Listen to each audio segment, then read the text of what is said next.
l'actualité, début du CEP ce jour sur toute l'étendue du territoire national. Le ministre de l'Éducation s'est rendu dans des écoles pour constater le déroulement de ce premier jour d'examen.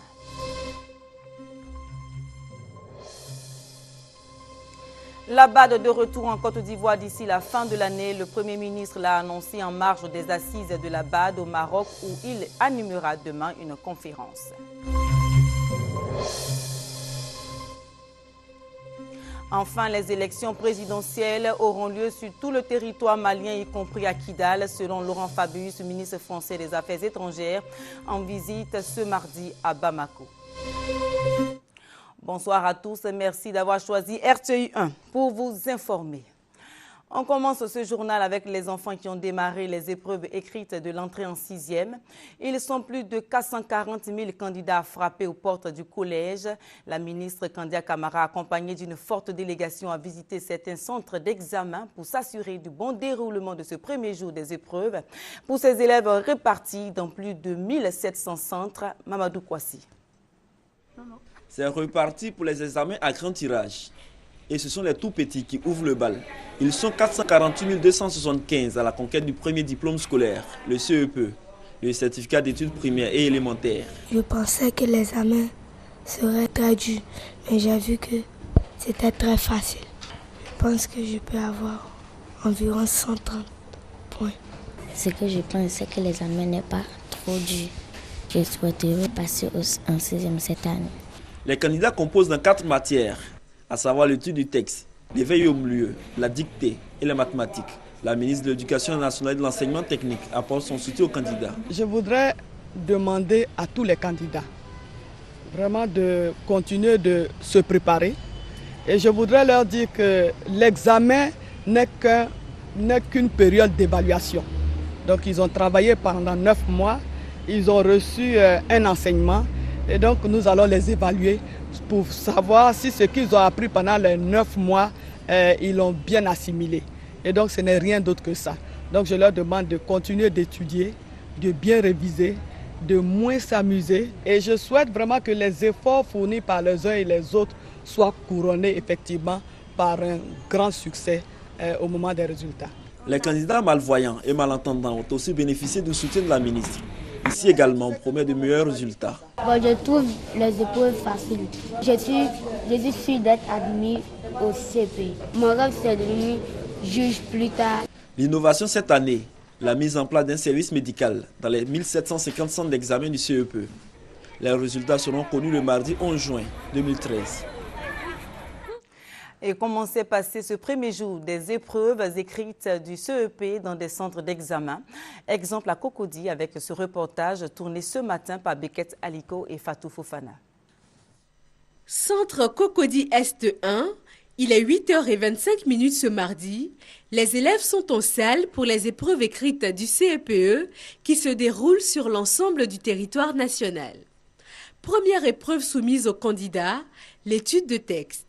Les examinateurs sont en place, aucun incident n'est signalé dans le centre. Depuis ce matin, il n'y a pas eu de problème, tout se déroule bien. Il faut dire que dans l'ensemble, tout se passe bien.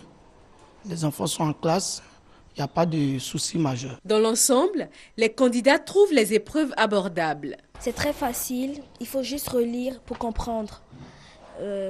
Comme vous le voyez, je suis à expression écrite. On doit écrire une lettre au maire de la commune. Et après ça, je vais relire et voir si j'ai fait des fautes ou pas. Est-ce que j'ai fini l'épreuve d'études de tests? C'était bien, ça s'est bien passé. Le certificat d'études primaires élémentaires CEPE enregistre plus de 448 000 candidats repartis dans 1760 centres sur l'ensemble du territoire national. Voilà pour les examens à Abidjan. Allons voir ce qui s'est passé à l'intérieur du pays. Reportage à Boaké et à Sakassou avec Kwadjo Kwame. Ambiance plus lourde que d'habitude, stress plus intense que pour un simple devoir. Top départ des examens à grand tirage de l'année scolaire 2012-2013. À l'instar des autres candidats du pays, 1974 candidats officiels dont 635 filles et 5 candidats libres du département de Sakassou affrontent les épreuves d'études de texte, d'éveil au milieu, de dictée et de mathématiques dans 8 centres sous la supervision du DREN 2. Tout se passe très bien, comme ici d'ailleurs, c'est calme. Les parents, on a réussi à les éloigner des centres de composition. Les forces de l'ordre veillent à ce que les portables et tout ce qui est compromettant soit mis de côté. À l'EPP Sakassou Centre, Bamba Gamila, 8 ans, est confiante.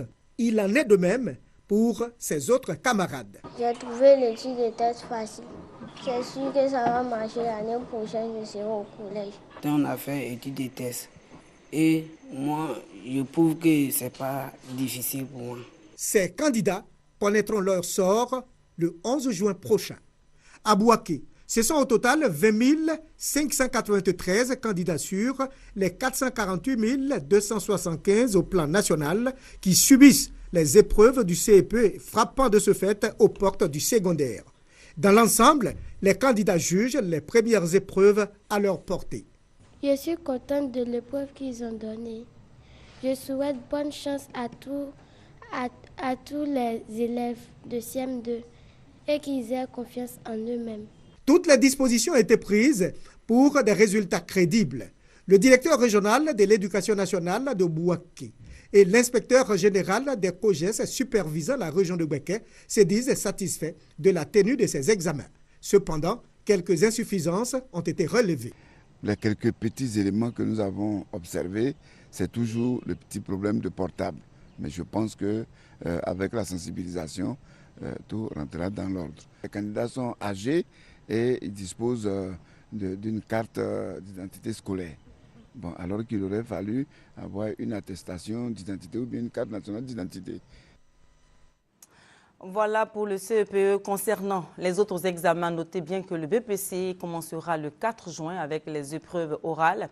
Quant au baccalauréat, ces examens commenceront le 11 juin. Nous en reparlerons. Tous ces grands rendez-vous seront bien entendu suivis par la rédaction de RTI 1. Parmi ces 440 000 élèves, nombreux sont des croyants. C'est pourquoi le ministère de l'Éducation nationale a organisé des journées de prière. Reportage Serge Gongoma, Fatou Fofana. La formation intellectuelle de l'homme doit s'accompagner d'une action spirituelle, prière et bénédiction. C'est le sens de cette rencontre de prière à l'église baptiste œuvre et mission de Yopougon comme militaire. Une prière pour attirer la grâce de Dieu sur les candidats aux examens du CEPE, du BEPC et du baccalauréat. Les fidèles ont également prié pour le bon déroulement de ces examens, c'est-à-dire des examens sans fraude ni perturbation. Efimbra Nicolas, représentant la ministre de l'Éducation nationale à cette prière, a exprimé le vœu de la ministre Kandia Kamara qui invite tous les croyants à prier pour les élèves concernés par ces examens. L'initiative du ministère de l'Éducation nationale ne s'est pas limitée à l'église. Une lecture du Coran a également été organisée à la grande mosquée de la Riviera Golfe, toujours avec les mêmes objectifs. Direction maintenant l'Assemblée nationale où les députés ont adopté un projet de loi sur la gestion des parcs nationaux et des réserves. Objectif, protéger les parcs nationaux et les réserves naturelles du pays non délimitées. Un texte de loi proposé par le ministre de l'Environnement et du Développement durable qui a défendu lui-même le dossier au Parlement. Victorine Yaoyoboué. Les parlementaires se sont félicités de l'intérêt de l'État pour la protection et la préservation des parcs nationaux et réserves naturelles du pays. C'est donc à la quasi-unanimité qu'ils ont adopté le projet de loi modificatif de la loi de 2002 qui autorise le gouvernement à délimiter ces aires protégées. Cette délimitation devait se faire depuis 2002, mais elle a été impossible à cause de la crise. Et ce temps de carence a eu de graves conséquences sur ces parcs et réserves de Côte d'Ivoire. C'est le cas du parc national de la Comoé, classé au patrimoine mondial de l'UNESCO, déclaré aujourd'hui patrimoine en péril. C'est aussi le cas pour le parc national du Mont Péco. Et justement, les députés ont voulu savoir l'impact de l'occupation d'Amadé Ourémy sur ce parc. Nous nous sommes tous réjouis du fait que le sieur Amadé Ourémy ait été mis aux arrêts. Et concernant donc le Mont Péco, il y a une équipe qui est partie il y a quelques jours pour aller faire un état de lieu. Une fois qu'on aura fait donc ce diagnostic, en ce moment-là, bien entendu, les mesures correctives vont être prises. Le caractère relativement récent des activités qui ont été menées nous conduisent à rassurer, mesdames et messieurs les députés, à dire que si plantation il y a eu, elles seront détruites. Toute autre activité qui a déjà été commencée, toutes ces activités-là seront arrêtées immédiatement. Concernant la surveillance de ces aires protégées, le ministre Lakwadio donne le ratio d'un agent des eaux et forêts pour 5000 hectares. Pour combler cette insuffisance, le ministre de l'Environnement invite chaque citoyen à être un défenseur de l'environnement. La BAD de retour en Côte d'Ivoire d'ici la fin de l'année, c'est le Premier ministre Daniel Kablan-Duncan qui l'a annoncé en marge des assises de la BAD qui se tiennent depuis hier au Maroc. Le Premier ministre ivoirien annonce que c'est un succès et d'ailleurs il en reparlera peut-être demain lors de son allocution sur l'importance des infrastructures dans le développement du continent africain. Alvorassa. Le projet des autoroutes Abidjan-Lagos, Abidjan-Niamey, la réussite du système énergétique de la Côte d'Ivoire, cas de la centrale d'Azito, qui est un exemple reconnu par la Banque mondiale selon le Premier ministre Daniel Kablan-Duncan et qui permet d'approvisionner la sous-région. C'est sur ces projets que le Premier ministre a développé son intervention lors du panel consacré au rôle des infrastructures dans le processus de développement du continent africain. Au niveau des pays de l'ASEAN. Je crois que ces pays ont montré la voie. Que si nous voulons au niveau de l'Afrique aller très vite, il faut accorder une importance particulière, disons que, aux transformations structurelles. Que ce soit des transformations à la fois, disons que, globales, qui doivent être profondes, mais aussi des transformations sectorielles. Et disons que c'est ce qui permet d'aller de l'avant. Et ça demande des efforts énormes, mais disons que les résultats sont très payants.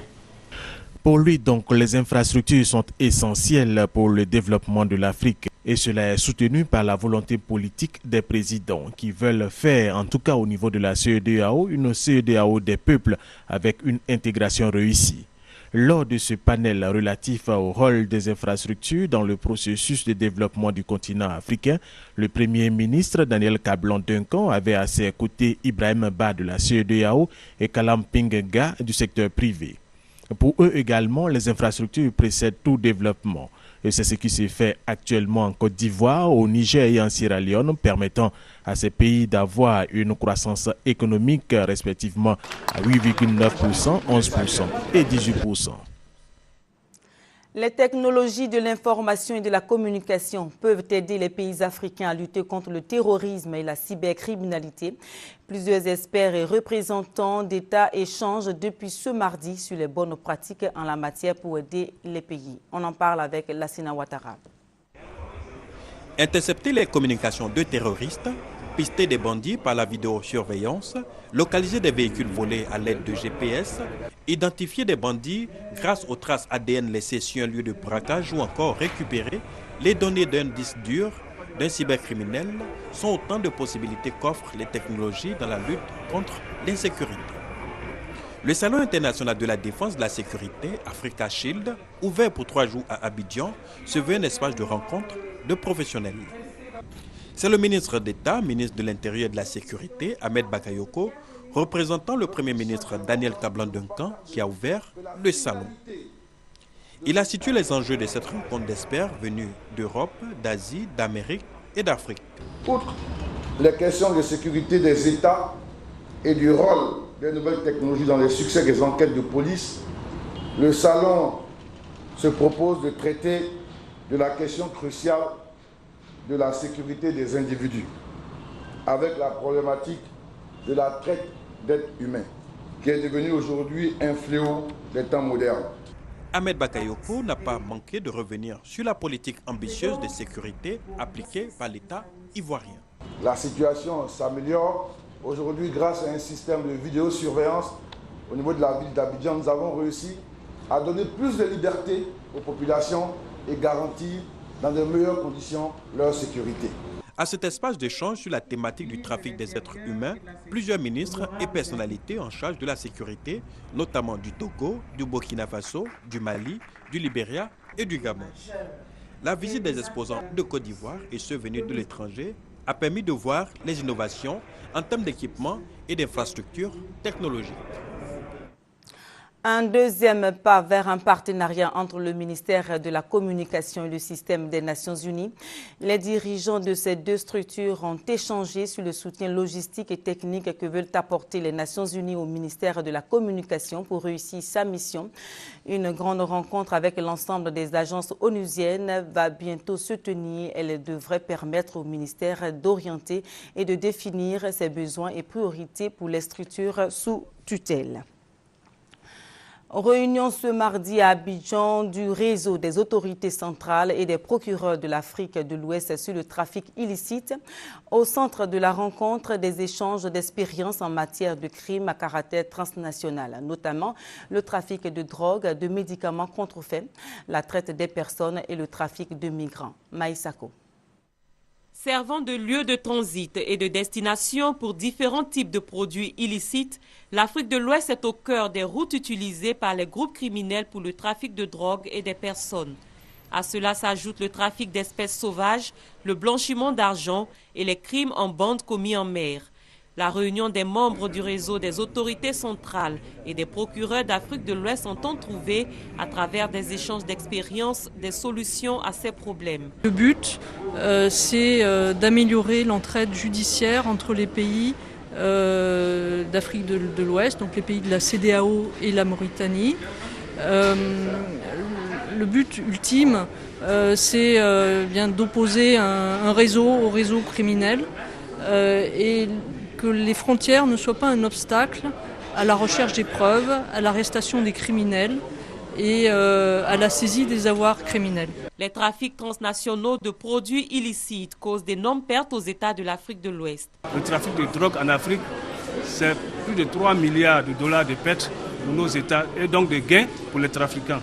La rencontre devrait à terme permettre, entre autres, d'établir un espace ouest-africain sécurisé, de fournir des informations juridiques et promouvoir une meilleure compréhension de l'application des instruments juridiques internationaux aux autorités centrales, procureurs et juges des pays de l'Afrique de l'Ouest. Dans le même registre, le secrétariat national à la gouvernance multiplie ses actions de lutte contre la corruption. Cette fois-ci, il a décidé d'associer la société civile et les médias. Un séminaire se tient aujourd'hui et demain sur les méthodes de surveillance des faits de corruption. Alexis Ouedraogo. Le permis d'inhumer, un document administratif simple à délivrer, mais précieux aux yeux des parents d'un défunt. En Côte d'Ivoire, c'est très souvent que sa délivrance est conditionnée par un petit geste pour encourager l'agent de mairie. La corruption dans le pays ne respecte même plus le caractère sacré de la mort. Notre pays fait encore partie des 50 pays les plus corrompus au monde. Pire, aucun secteur d'activité n'est épargné par le fléau. Le directeur pays du PNUD l'a signifié. Dans un pays en voie de développement, la corruption représente plusieurs milliards de francs CFA de perdus et surtout un détournement important de ressources rares. La corruption engendre le gaspillage des ressources publiques, la baisse de la croissance, l'augmentation du coût des transactions, la baisse de la qualité des services publics et donc l'inefficacité de l'administration publique et la perte de la crédibilité de nos institutions. Il n'y aura pas d'émergence en Côte d'Ivoire sans bonne gouvernance. Il n'y aura pas d'émergence sans transparence. Il n'y aura pas d'émergence sans reddition de comptes, sans contrôle. Et il n'y aura pas d'émergence sans un mécanisme efficace de sanction des faits de corruption. Conscient de cet état de fait et des difficultés à pénétrer la masse, la lutte contre la corruption se fait de nouveaux alliés, journalistes et société civile. Nous avons besoin d'outils et de méthodes pour dénoncer la corruption, pour aider le gouvernement à participer à la lutte efficace contre la corruption. Il faut que le gouvernement affiche effectivement sa volonté politique. Il ne faudrait pas que ce soit une situation du genre parce que les bailleurs de fonds justement font pression que le gouvernement fera semblant justement de les associer. Non. Cette rencontre marque le début d'une série d'activités que le SNGRC et ses partenaires entendent organiser pour armer le citoyen à l'exercice de son contrôle pour la lutte contre la corruption. Soulignons que des lois anticorruption ont déjà été adoptées par le gouvernement. D'autres sont encore en attente sur la table des députés. Et puis cette autre formation à laquelle ont participé 40 journalistes de 8 pays de l'Union économique et monétaire ouest-africaine. La gestion monétaire était le sujet de cette formation organisée au siège de la BCEAO à Dakar. Adama Kone y était. Politique monétaire, stabilité des prix, financement des économies, gestion des réserves de change. 40 journalistes de l'UEMOA sont allés se formater aux différentes activités de la BCEAO. En dehors de la salle, cette formation, des hommes de médias se justifient d'une capitale à l'autre. On est les voisins, ouais, mais franchement, je ne sais pas ce qui se passe réellement à la BCEAO.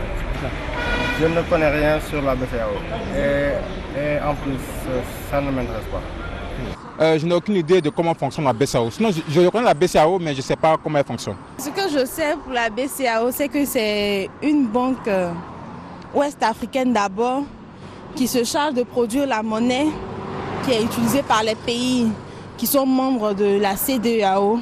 On nous a juste dit ce que ça fait en général, mais dans les petits détails, non. Les responsables de la BCEAO ont donc voulu outiller les journalistes économiques pour leur donner le coffre nécessaire dans le traitement des informations liées au fonctionnement et aux missions de la Banque centrale. Il est évident que pour être pertinent et crédible dans les réponses aux attentes du grand public, dans les domaines qui relèvent de l'action de la Banque centrale, les professionnels des médias ont besoin de bien plus que de leur talent. Pour faire savoir, il leur faut toujours allier savoir-faire et connaissance précise du domaine auquel ils s'attaquent. En effet, en cette ère où s'accélère la mondialisation de l'économie et la globalisation de l'information, en lien avec les technologies de l'information et de la communication, il importe de mesurer le danger des approximations et des contre-vérités qui pourraient être véhiculées dans les médias. Après 3 jours au Centre ouest-africain de formation et d'études bancaires de Dakar, les journalistes apprécient les connaissances acquises. En quittant Cotonou pour Dakar, pour repartir, j'ai eu un plus. Ça nous a permis d'apprendre beaucoup de choses sur la mission, le fonctionnement de la Banque centrale. Nous aussi, étant des médiums, des interfaces avec la population, nous saurons éviter les a priori, les appréhensions à chaque fois qu'il s'agira de traiter l'information concernant la BCEAO. Au regard de ces avis, ces journalistes sont désormais à même de saisir la technicité du mécanisme de la BCEAO et de constituer des relais efficaces de l'information bancaire auprès des populations. Ouverture hier de la deuxième session de la plateforme partenariat public et privé. Les travaux portent sur l'évaluation et la déclinaison des priorités contenues dans ce partenariat pour les 6 prochains mois. Noël Nyagno.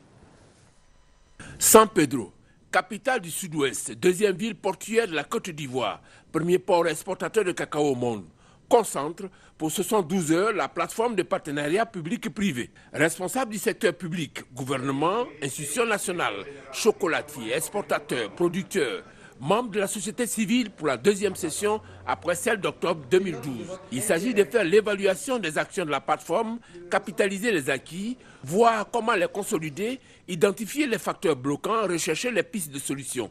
Tout cela en vue de réhabiliter et moderniser le secteur café-cacao, promouvoir sa durabilité en mutualisant et optimisant les ressources, parce que secteur spécifique nécessitant une démarche singulière. C'est un résultat très positif pour ce qui concerne la filière café-cacao d'avoir cette plateforme-là. Et à partir de l'expérience positive de la filière café-cacao, on verra dans quelle mesure ce partenariat public-privé peut être élargi aux autres filières pour que ensemble, l'État et les privés puissent mettre en place un programme de développement durable. Partenaires techniques et producteurs attendent de cette deuxième rencontre une meilleure organisation de l'exploitation des acquis et la mise en place des moyens d'identification des producteurs. Nous leur demandons de faire en sorte que le programme prévu soit exécuté pour que les producteurs gagnent et qu'ils prennent en compte aussi dans ce programme le recensement des producteurs, parce que cela répond aussi sur la durabilité. Il faut connaître les acteurs réels de la filière café-cacao. Je constate que beaucoup de choses ont été déjà réalisées par le secrétariat technique, qui est vraiment une bonne chose. Je constate aussi qu'il y a la volonté de coopération entre le secteur public et privé. Pour que moi j'aimerais voir, c'est comment les recommandations des groupes thématiques remontent au niveau de la plénière pour que nous prenions les leçons pour modifier la politique en matière de café-cacao.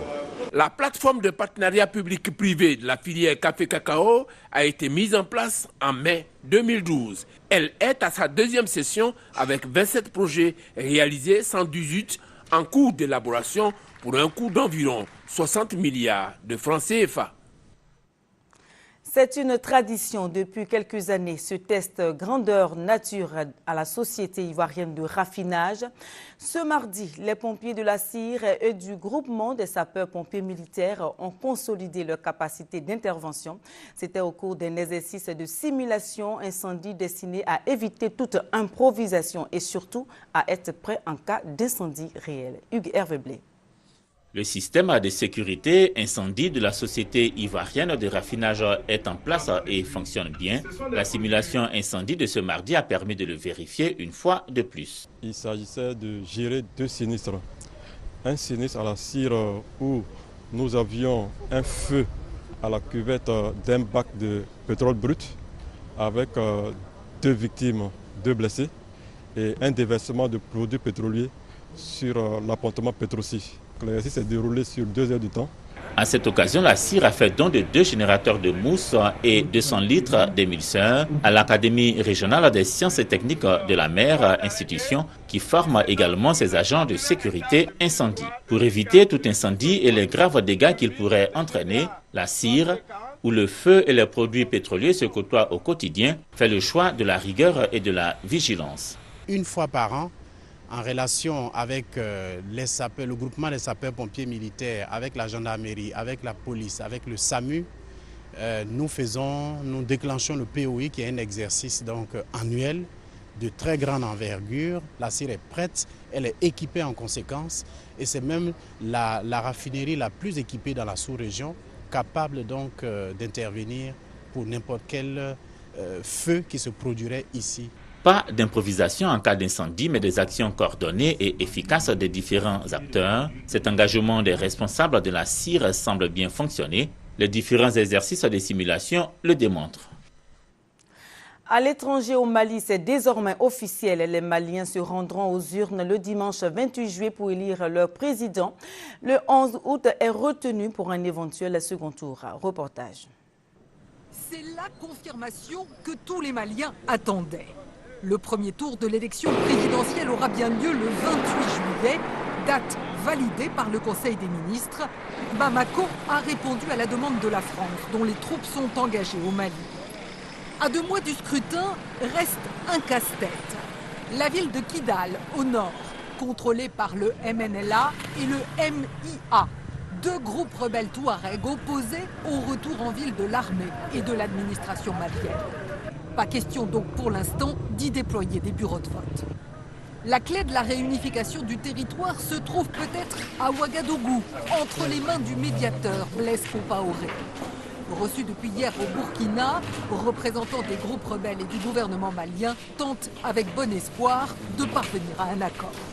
Nous sommes tout à fait disposés à discuter parce que nous savons que c'est la seule manière d'amener une paix durable dans la zone. Des rebelles prêts à accepter la tenue d'un scrutin à condition qu'il soit sécurisé par l'ONU, pas par l'armée malienne. Le début de la campagne, c'est dans un mois, il faut négocier vite. Il faudrait aller vite, et même très vite, et amener les uns et les autres à se mettre d'accord sur un accord intérimaire permettant la tenue de l'élection présidentielle sur toute l'étendue du territoire national. Ce soir, Laurent Fabius est attendu à Bamako pour un point sur les préparatifs avant l'élection. Un scrutin qui va se heurter aussi à une autre difficulté, les poches d'insécurité qui persistent au nord Mali. Et j'ajoute que le ministre français des Affaires étrangères, Laurent Fabius, en visite aujourd'hui à Bamako, déclare que toutes les dispositions seront prises pour qu'on vote partout au Mali, même à Kidal, la ville du nord du pays occupée par le MNLA. Un mot de sport pour terminer ce journal. Chose promue, chose due, le président de la République a remis les 5 millions de francs CFA annoncés à chaque éléphanto. Une récompense pour avoir remporté la CAN dans la catégorie des moins de 17 ans le mois dernier. C'était à Marrakech au Maroc où les éléphantos avaient remporté la finale face au Nigeria. La remise des chèques a eu lieu ce mardi au cabinet du ministère de la Promotion des loisirs et des sports.